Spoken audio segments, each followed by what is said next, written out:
But she has nightmares and can't sleep well, and she does this every year. Tell me, when she able to get through it on her own, do you think she'll be alive? Should have killed herself for something equally melodramatic. So what? I shouldn't try to help her? Just let her deal with it on her own?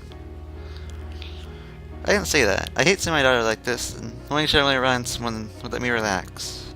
You seem to understand that something help goes against everything he thinks about herself and the way the world works. If you don't offer help, I guess it's your call. Honestly, I'd like you to, but it'd be silly not to warn you that's not going to be easy. You need to be patient with her. She's already closer than anyone else. She's already met you, Mako. Well, she doesn't feel like we're very close. Oh, hey, Emmy. Hey, what's up? Did I actually read what she said? Hold on, one sec. Oh, there we go. Good. That makes this part easier. Emmy's voice nearly gives me a heart attack. Whoa, didn't you come back, Emmy? Hey. How convenient. Wait, you're eavesdropping?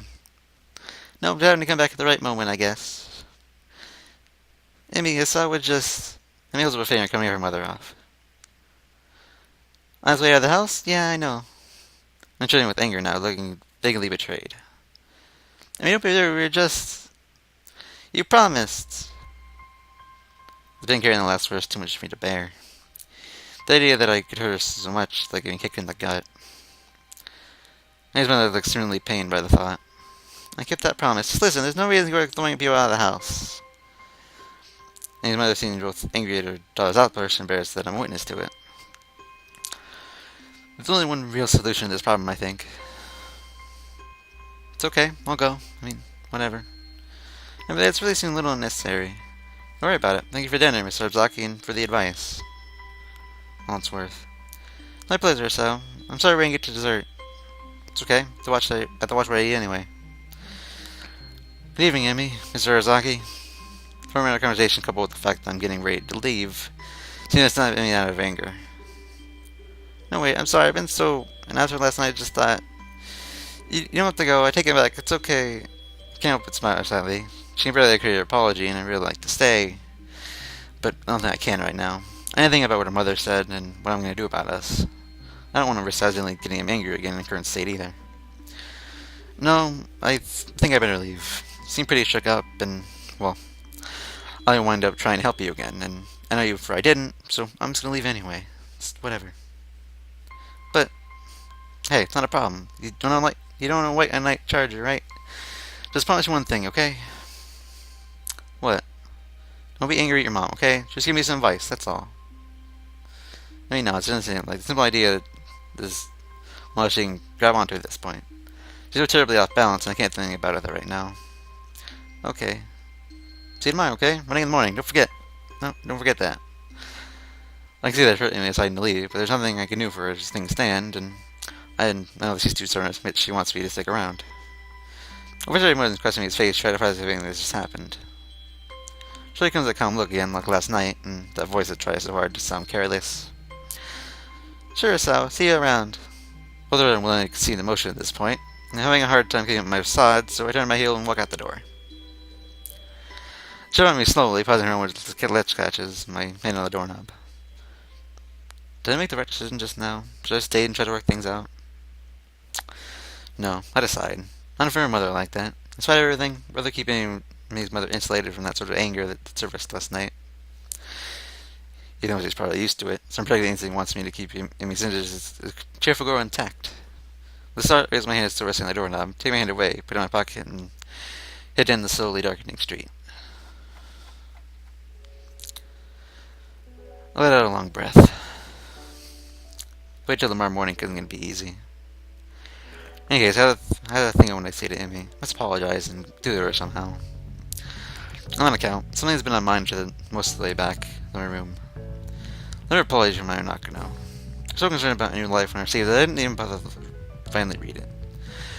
And I find myself in a position my curiosity gets rekindled. Or she wanted me to know so badly. Something else, putting your thoughts in it help me frame mine.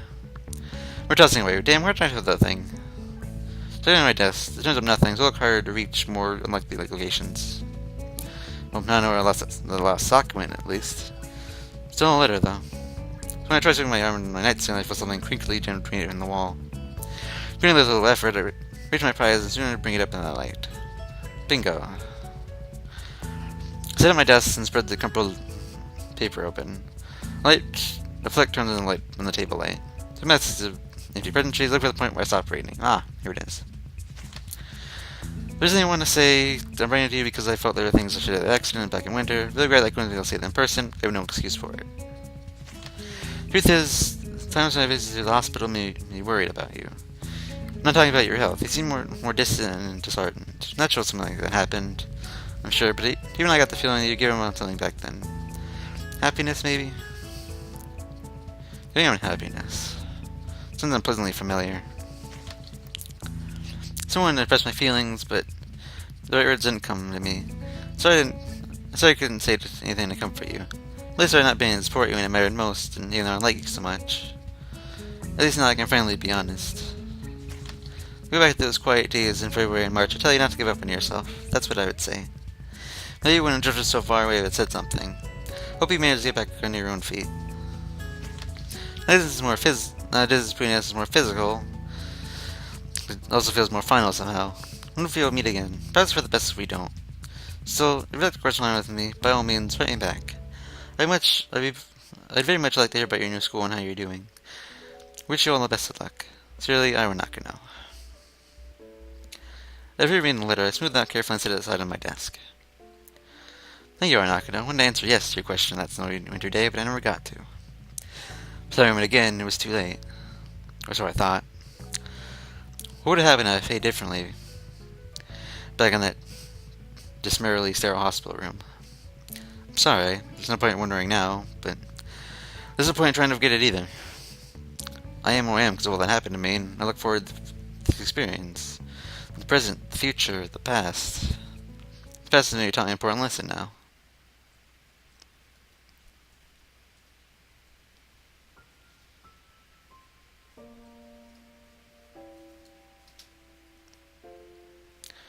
Act 4.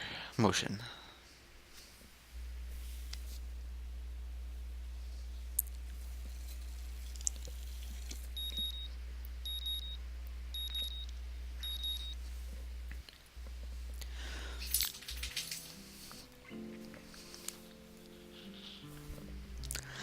The sound of my alarm is an book of intrusion on the sleep that's been a battle to obtain. And I've been truly asleep for more than an hour or two. Too much on my mind. Did I make the right choice leaving the house yesterday? Did I manage to get Emmy to realize how unreasonable she's been? We're going to manage to get her to stop being unreasonable. May's been like gave me a new perspective the other day, but I'm just not sure that's the right perspective. She's hurt when I left yesterday, too. Another part of the conversation is going to have to include an apology about that. Right thing to do or not, I heard her. Heard down the track, I talked to Emmy. I know what I have to say. Apologize for leaving first, and then go from there. Unless, of course, Emmy doesn't show up. Which, from the looks of it, seems like this is the case. It's been about 15 minutes since I got here, and there's no sign of her. Never late, unless she's sick, which is unlikely. She probably doesn't want to see me right now. Tell me what that implies. I begin my warm routine and take off around the track. It goes mine wonderfully. After I'm running, I don't think about anything but the run. However, once I've finished, Emmy still hasn't shown up. Get a little worried. But then look, there's no where she is, nothing else. I can see what he thinks I should do next. So last night didn't go too well, I take it. Huh? You already know? I have my ways, it's not that I missed the distinct option to see your running partner this morning, would I? No, I suppose not. So what happened? Don't you know already? Maybe, but I could be bluffing. Perhaps I prefer to get started your story before I give any advice. Briefly interested in the events of last night, it takes along without changing expression once.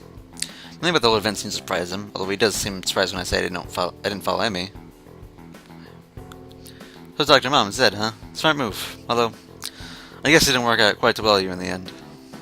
Well, I'm not sure. Emmy's gonna apologize when I left, or at least that she seemed that way until I put up her defenses again. There's sighs and spread her hands down in a conciliatory manner. Frankly, I'm surprised she let him down at all. There's a lot of practice on that score. Don't get that. You probably won't get anything else out of her. I don't believe you. Is that so? Think she'll tell you the whole tale? I swear I just saw the nerd's eyes glitter a little. Expression is the same, but he leans forward ever so slightly. Thinks he only asked without being an idiot about it, yeah. There's his emetic smile and shrugs widely. He's enjoying this role too much. That's the trick, isn't it? I sure you know the right way to approach the subject. I guarantee Amy's going to try her hardest to pretend last night never did happen. It'd be painfully awkward with both of you, but it'll be a lot safer than trying to ask for the whole story again. Could do worse this time. Ready for something like that? Sounds like a challenge. We didn't believe for a minute that I'd be so bold. I actually feel a little insulted by his lack of confidence in me. Of course I'm ready for that. I love her. I mean, what the fuck am I gonna do? I gotta do something. I can't just sit here and just ignore it. My outburst gets a raised eyebrow in response. Well then. Good luck. Let me know until it all turns out. Only, if this is parting shot with the same quirk as usual, I think the nurse wants me to succeed. Just as their charges in his room was to prove the nurse wrong. I've gone and had cocked before, and the results were less than stellar. I'm going to do this, I need to figure out exactly what I'm going to say, and how I'm going to say it. It's something I think about in class. Sure enough, by the time lunch rolls around, I think I have a good idea of what I want to say. I can do this. The bell rings as they're on lunch out of the stairs. They're going to be there first. Yeah, ask friend to leave, and I'll need to... Oh, hey, people. Hi, so. I'm sorry I wasn't able to run with you this morning. I overslept. Sorry about the managed to get through before me. Oh, that's a problem. Last night was kind of draining, I guess. I mean, whatever. Your situation doesn't alter in the slightest. Yeah, sorry about that. I've had such a weird morning since then. Oh, really? It's easy to make small talk for the rest of the time, but I get a word in otherwise. As I'm interjecting this sort of back and forth dialogue, it seems to find over the relationship. I'm not going to get into the point during lunch, obviously. I expect that. And he doesn't actually want to pull Rin into things, and that's fine. Not that I think Rin would notice, but I expect that sort of rationale. Try a different tactic. I mean, what are you up to after class today? Maybe we could go somewhere for dinner or something. It looks just genuinely remorseful. Sorry, I found the track tired and I'd sit around after practice, notes from the other kids with their form. At least some other time. Yeah, sure. I'm not sure what to do now. Maybe dining things the day after would be a bad idea anyway. So I'm still getting angry about it, just not showing it. Plus, you got track from responsibilities, that's fine, isn't it? There's some variation on the theme the next day. Then the next, I wake up, run with Emmy, during which she refuses to talk about anything about the run. And what she was doing the night before. Then lunch, then we sit and make small talk and the bell rings. New responsibility is effectively keeping me from staying outside of school. Maybe, just maybe I'm letting heaven could safer this way, just like the nurse said. Except where it might be safer, I'm feeling more and more wretched. It doesn't look good when I see her anymore. The lurk under her eyes seems more and more distracted. And I can't bring myself to ask what's wrong, because the timing never seems right. I'm just really miserable.